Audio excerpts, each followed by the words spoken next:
All right, everyone, welcome back to the Silicon Oasis Spotlight. I am super stoked because today I've got here with me Corey Powell with Hubble.GOLF. Thanks for having me, Josue. Of course, Corey. Thanks so much for coming on, man. Yeah, it's been a pleasure to be here.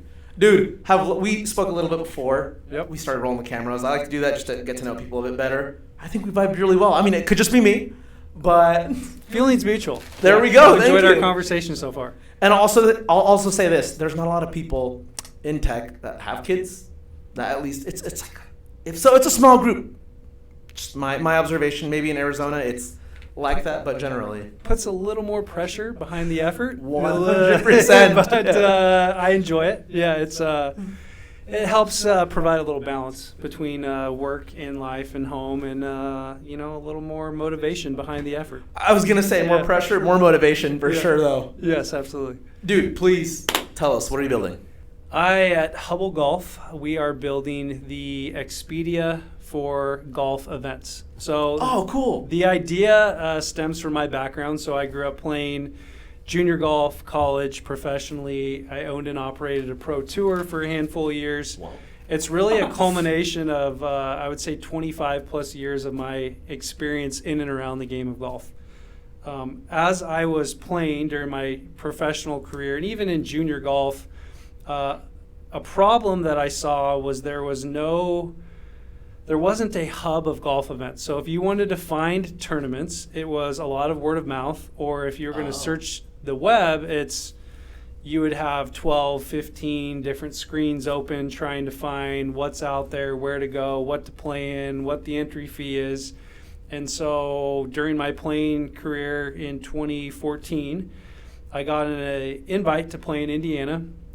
And coming from Arizona, I was trying to figure out what do I play in between here and Indiana? What's out there? What is the entry fee? What is the purse? What's all the variables that go into kind of planning a season. And during that time, I thought, well, why isn't there a website that just has all these events listed on it? Yeah. And so that's what sparked the idea. And then I went out and I spent around 40,000 miles behind the windshield of a car, which provided a lot of time to think.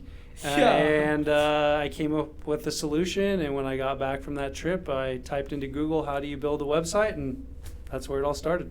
So you drove to Indiana? Is that what it sounds like? I went from Arizona to Indiana, and then I worked my way up to the Dakotas and back to Iowa and Chicago. I was basically, I was playing the farm league system of professional golf. And so I traveled and played a variety of state opens and qualifiers for PGA Tour events and a couple minor league pro tours. And yeah, I basically, did this giant loop starting in Arizona. I worked my way out. I went up through Iowa and the Dakotas and Wyoming, and then back down through California, and then back to Arizona over about a 4-month span. Jeez. Phenomenal experience. I mean, the people I met, the places I got to see. I mean, you see a lot of really unique places, and just you learn a lot about yourself. There's a lot of time to think. And I was gonna say, it sounds like a lot of. I hate driving. Yeah, just very publicly. There. I do now. I enjoyed it at the time, but I've spent so much time behind the windshield and behind a wheel that I definitely. Even the drive from where I live in Gilbert to downtown Phoenix often seems like more than I'd like to take. So that's so funny. Okay, so I did not drive 40,000 miles, probably. No. But I used to like driving when I was a teenager. Yeah. And then the second job I had was I worked at Costa Vida. Yes. Oh, yeah. It's very familiar. I worked the line, but then I also did the morning catering to offices and corporate headquarters, whatever.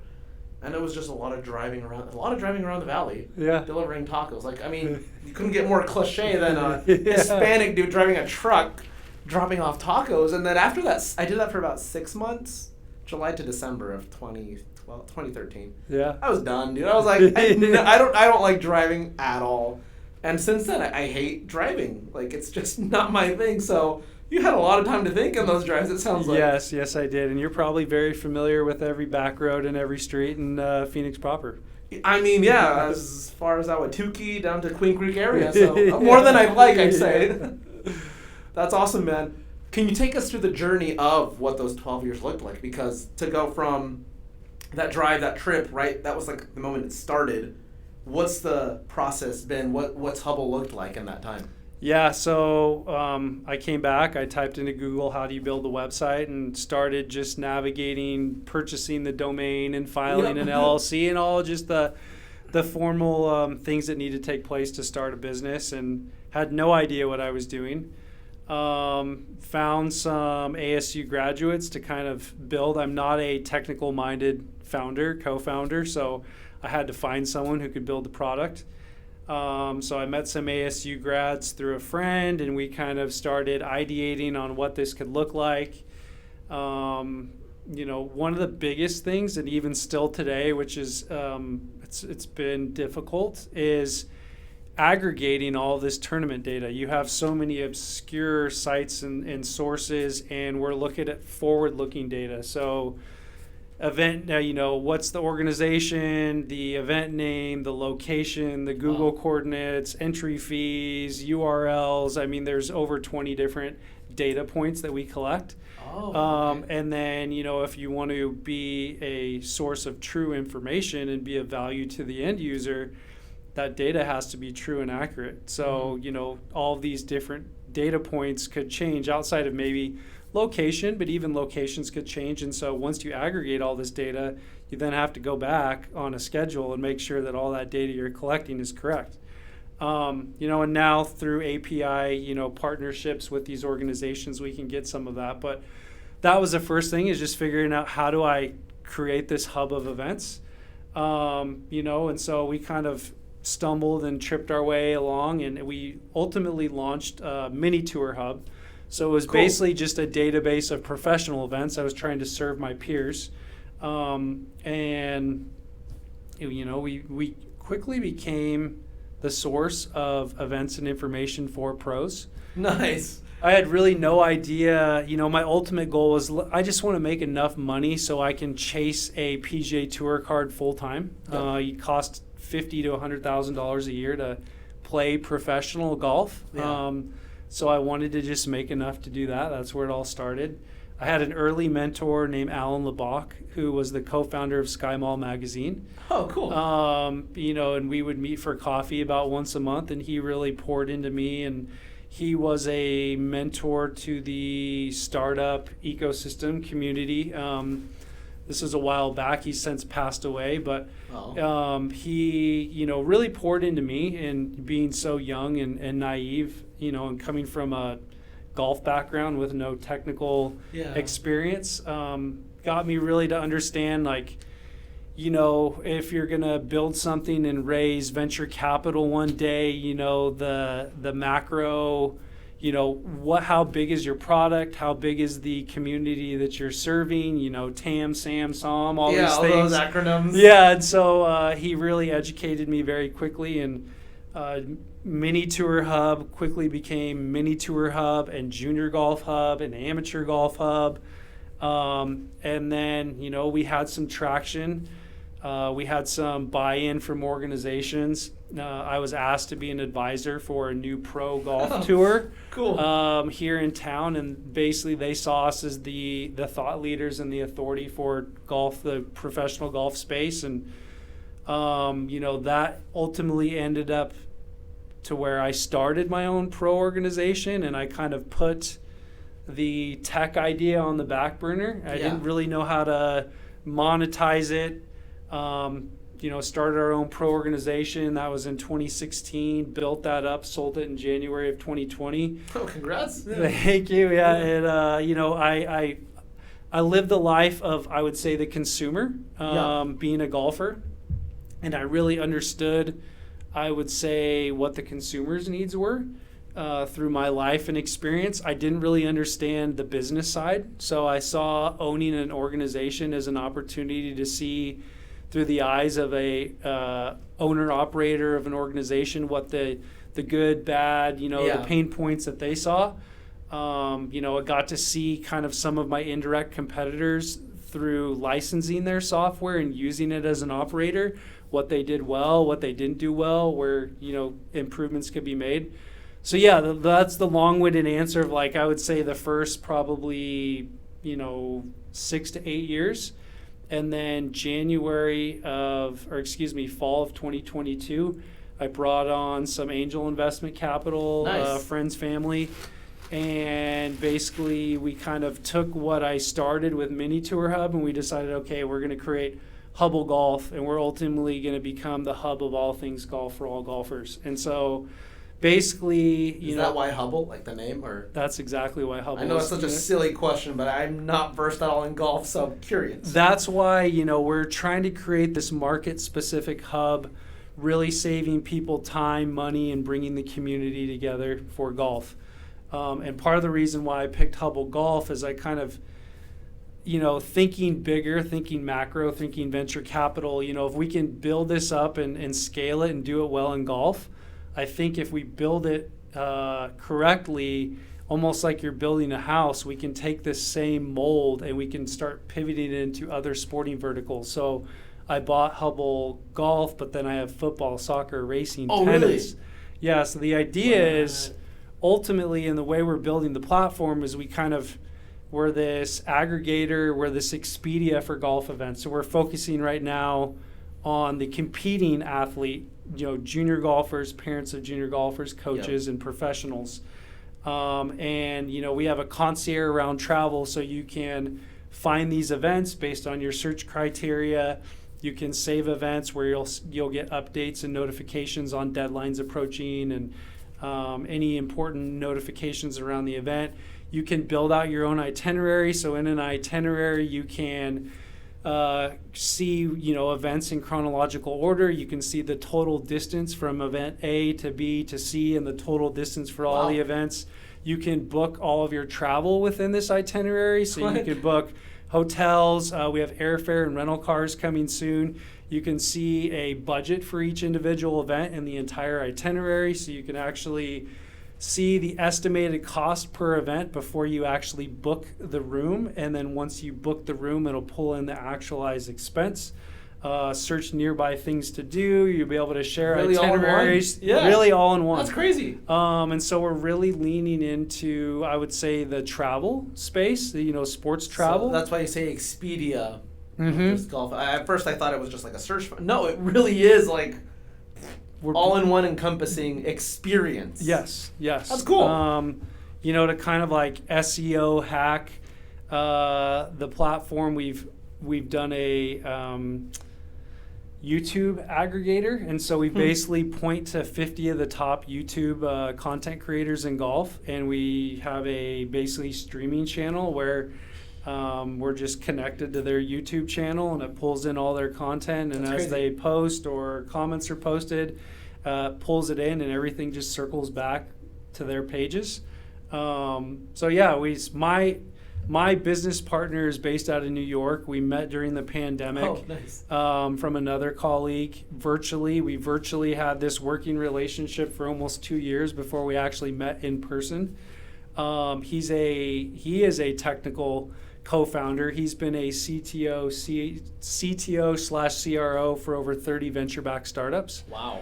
And so he brings the technical expertise, and we just yin and yang. How'd you meet him? That seems like New York, Arizona, and then... Yeah, so when I sold the Pro Tour, I remained as an advisor for about 2 years.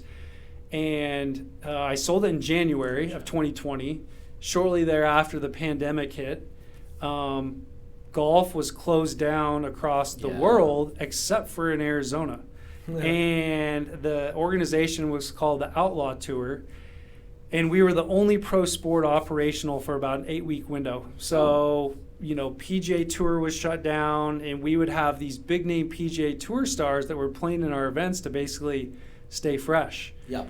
And during that same time, DraftKings, FanDuel, all the sports books were looking for something for their audience to bet on. Yeah. And that became the Outlaw Tour. So nice. Yeah. It kind of created this perfect storm, and I had this guy out of Texas reach out to me who was looking to wager or make bets on our players and on our events, and there was really no information because we were just kind of a minor league pro tour. And he said, hey, I think you have a perfect opportunity. His background was he did media for Fox Sports. That's crazy. I think you guys should start live streaming your events.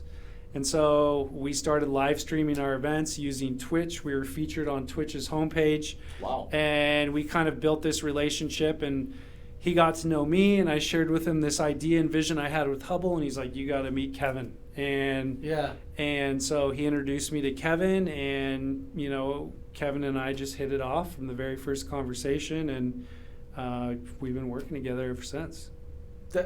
They say that, or at least I heard a phrase, right, where, people get lucky, but it's when opportunity meets preparedness. Yes. I love how you said it's like a perfect storm. I was like, it sounds like you were ready with the traction that you needed at the time, and then moment came. Definitely. I firmly believe in that statement, and I think nothing in my life has happened by just pure luck or happenstance. I feel like a lot of it's been like divine intervention, or I believe in God, so I'll say God's definitely had a divine hand on my life and everything that's taken place.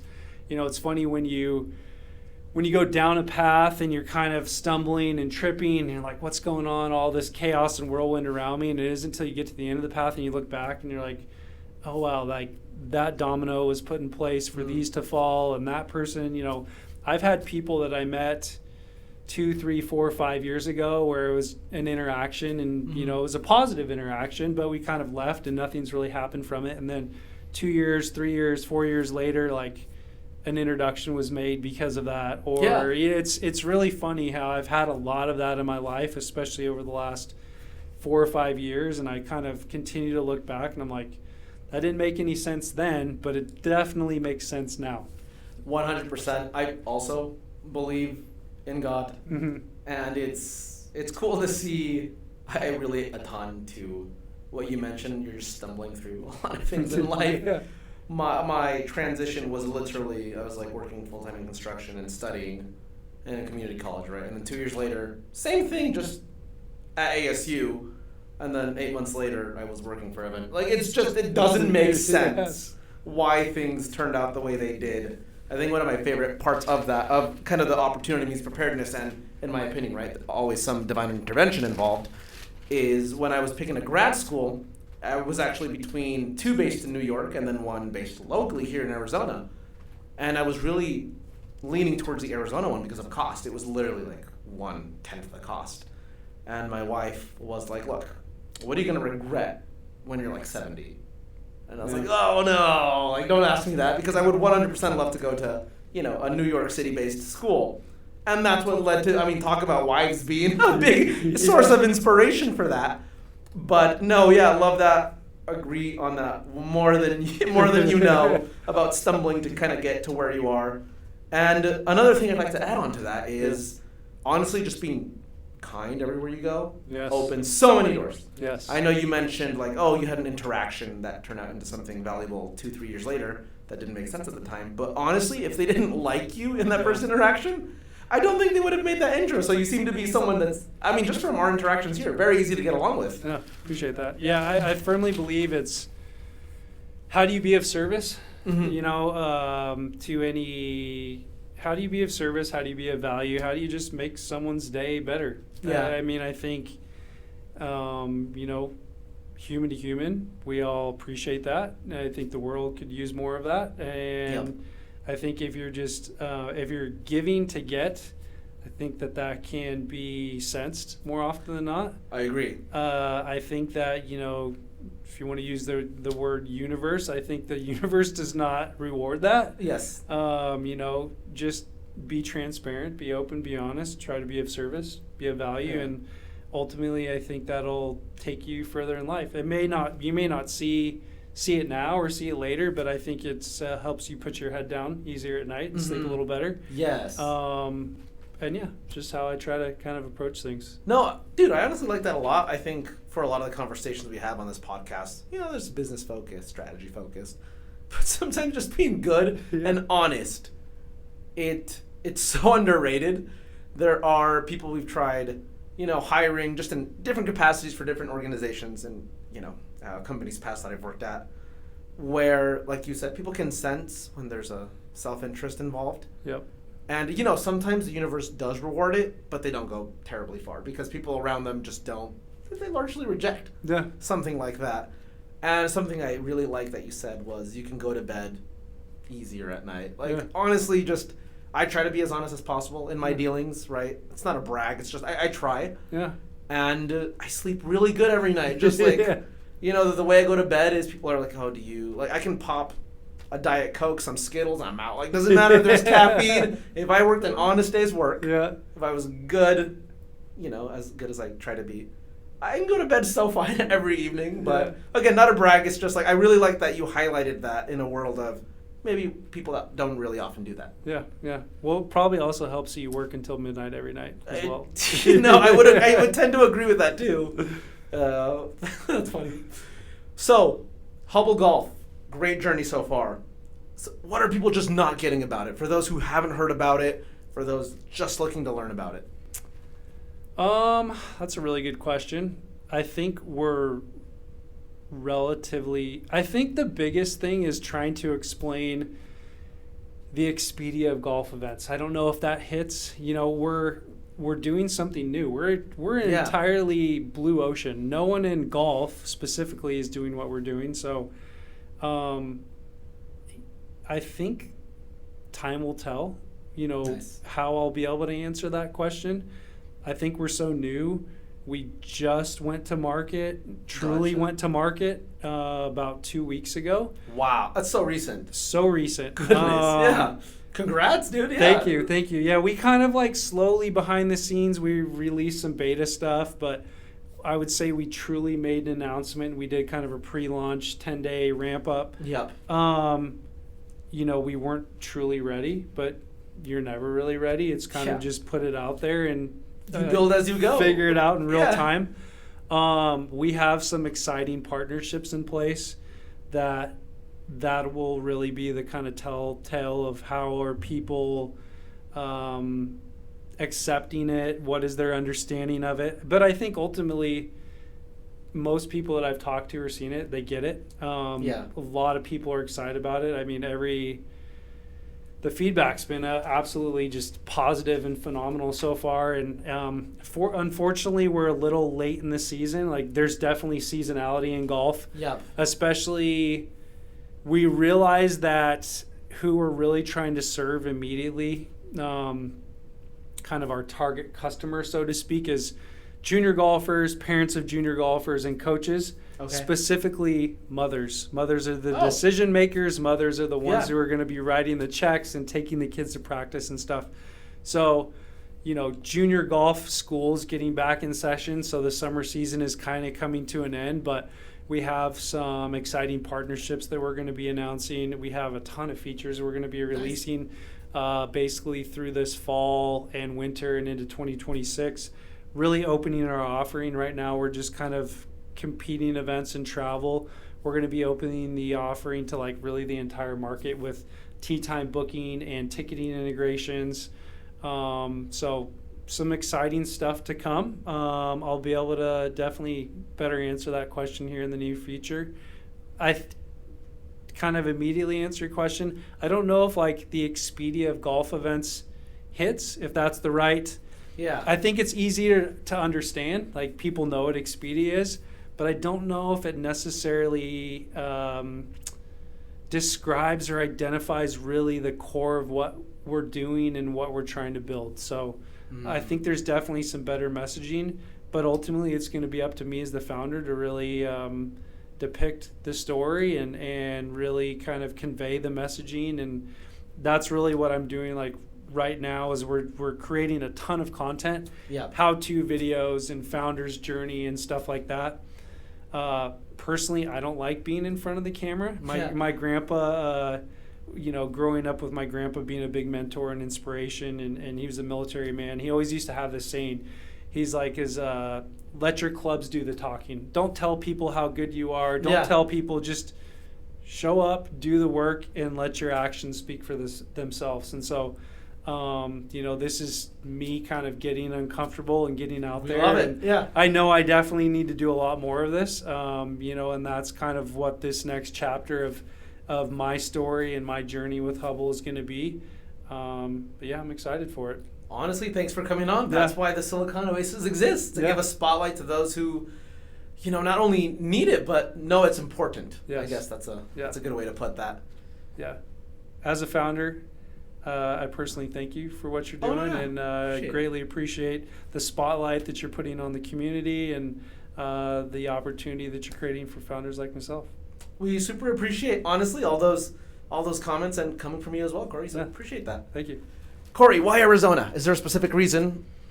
I moved here in 2010 to play golf. So I grew up in San Luis Obispo, California. I actually grew up in Paso Robles and Atascadero, which are pretty small towns, like 40,000 people. Oh wow! Wow, that's pretty. There's towns of 500 people even in the remote area as well. So it's a relatively small blue collar. You either you're a construction worker, you work at the prison. Wine and viticulture is huge, ton of wineries there. So you work in the wine industry, but a lot of just mom and pop shops and businesses. I grew up in an era where Tiger Woods was, our hero, our idol. Yeah, every kid wanted to be Tiger Woods, and so, I wanted to play golf professionally, and I knew that, I wasn't going to get to the next level where I was. I was the best in my area at the time and surrounding areas, and so Arizona was the place, Arizona or Florida, and Florida was a little too far away from home for me. This was 2010, like I said, tail end of like the 2008, housing market crash. Yeah. I was going to move to San Diego. My grandfather, I'd previously flown out here for a day trip to basically audition for a golf reality show. Wait, you did? I did. Wow, that's so cool. Nice trivia there. I had a very quick introduction to Arizona. It was the middle of summer. It was scorching hot. I flew in. I did the audition at the Talking Stick Golf Resort, and I grabbed a taxi, went to the airport, and flew out. So it was literally, I was here for maybe 8 hours. But I was going to move to San Diego. This was when Craigslist was like kind of the thing for jobs and whatnot. And there just wasn't, it just didn't make sense economically to move there. Mm-hmm. I looked into Arizona, and I mean, you could get a 3-bedroom, 2-bath house with a pool for like $1,500, $1,600. There were tons of, at the time. There were tons of jobs. The economy was booming here. Things seemed to be great. My grandpa and I packed up in the car. We drove out here. That's cool. On a Wednesday. I interviewed at like 50 different jobs. I ended up, the last job interview and the last house I looked at, I ended up signing a lease on the house, getting the job to be a bartender at Los Andes Golf Club in East Mesa. Oh, really? I love Los Andes. Yeah. And drove back on a Friday, had a yard sale on a Saturday, kind of packed up my stuff on a Monday or on a Sunday and moved out here on a Monday. So life comes at you fast. Yeah, man. Jeez. And I mean, Arizona's been a land of opportunity and introductions, and I mean, I wouldn't be where I'm at today. I mean, I met my wife here. We've have 2 beautiful young boys, tons of friends and community, and I'm so grateful that I took that leap of faith. And I didn't know a single person when I moved here. And honestly, it could have been the best thing for me because it just allowed me to stretch and grow and challenge myself, and it's been great. Dude, I love hearing that. First of all, thanks so much for all the good comments on Arizona. Yeah. Refreshing to hear. I love it, man. It's a great place to live. I love it so much. Yeah. The past Saturday, I think, a couple days ago, we had Don Foch on here. Yeah. And he runs the Arizona Nerd Network, but he's really, really big on, because he's lived in like 10 different states, and he always tries to exemplify, I think that's the word, and live the values of the state he's in. Yeah. And he shared that there's very few states as value-driven as Arizona, where we try to be a give-first community. It really tries to be like, hey, everyone can win. And, we're business-friendly. I call it a very purple state. You can really kind of believe what you want, and no one's really going to hate you for it. And I love that, right? Yeah. Like yourself, I met my wife here. Funnily enough, we grew up 15 minutes from each other, didn't meet until we were 3? Not terribly old either. But we have 2 kids. I have a 5-year-old and a 6-month-old now. And part of the reason we call it the Silicon Oasis, and I've mentioned this before, was because we want people to come, to love it, and to stay. We don't want you to, do Arizona. Yeah. So, if you're going to come, bring your problems. Like, please stay. Yes. And we'll help you out, and then we'll all just kind of celebrate together. Yeah, yeah. That's the vision we have for it, and hopefully, and honestly, though, contributions like yours on this show here, showing up, sharing your story, it all gets us, closer so that everyone wins. It's a very diverse state. It's one big melting pot. I mean, everyone, for the most part, gets along. You don't really see a lot of... It's just a pretty happy-go-lucky state. I mean, I love it. I love the people here. It's funny, coming from California, I remember the first winter I was out here. Well, the first summer, haboobs and monsoons when we used to have crazy, those. Right? I mean, I thought they were the coolest thing ever. And then I'll never forget my first winter, someone invited me to go snowboarding. I'm like, we're going to Colorado? No, we're going to Flagstaff. And it's funny how people outside of the state, they just think Arizona is just desert. Yeah. But I mean, it is such a diverse ecosystem and state. And, the people here and the terrain. I mean, it's a beautiful state. I love it, dude. I'm so excited that you love it and that you've loved it for the past 15 years. This is totally off topic, but have you seen the movie Interstellar before? I have. Okay, I watched it with my wife like 2 nights ago. And it's funny because one of the key things about the movie is that the Earth's becoming, uninhabitable. Yeah. And there's these nasty dust storms that come through. Yeah. And I was like, what's the big deal? Like, we get those every July. That same exact, you can't see 20 feet in front of you type of dust storm. But besides the fact, dude, thank you so much for, everything you've shared so far. I know we're coming up on time here, but if there's one thing you'd want to leave the rest of the world with here who's watching, what would that be? If you have a dream, if you have a vision, I've shared this a lot, you got to kind of take the leap. And ultimately, I think, like we talked about, preparation meets opportunity. If you're willing to put in the work and you truly believe and are passionate about whatever you're creating or investing your time and yourself in, at the end of the day, just don't give up. Just be gritty, keep going, help others, make connections and network, and ultimately I think I'm an optimist by nature, but I think it'll ultimately work its way out. All the podcasts I've listened to and webinars I've sat in on, all these successful entrepreneurs and CEOs who have built something and sold something, the one thing is just don't give up. And I've shared that on one other podcast. This is now my second podcast, but congrats. I shared that before. You just don't give up. Just keep going. And you will ultimately find what you're looking for and have success, whatever that means to you. I love that. Yeah. Not only is it not give up, you've listed some elements that help you get to the success. Mm-hmm. It's not just, hey, keep trying, hit your head against the wall. Yeah. It's, look, if you're willing to put in the work, if you're willing to be gritty, if you're willing to network, it's a combination of things, then don't give up. Yes. But if you're not doing any of that, then don't start to begin with. Don't waste your time. Yeah. Or at least that's my spin on that. But, no, I love all of that. Dude, thank you so much for coming on, Corey. Thank you. Appreciate it. Yeah, appreciate your time.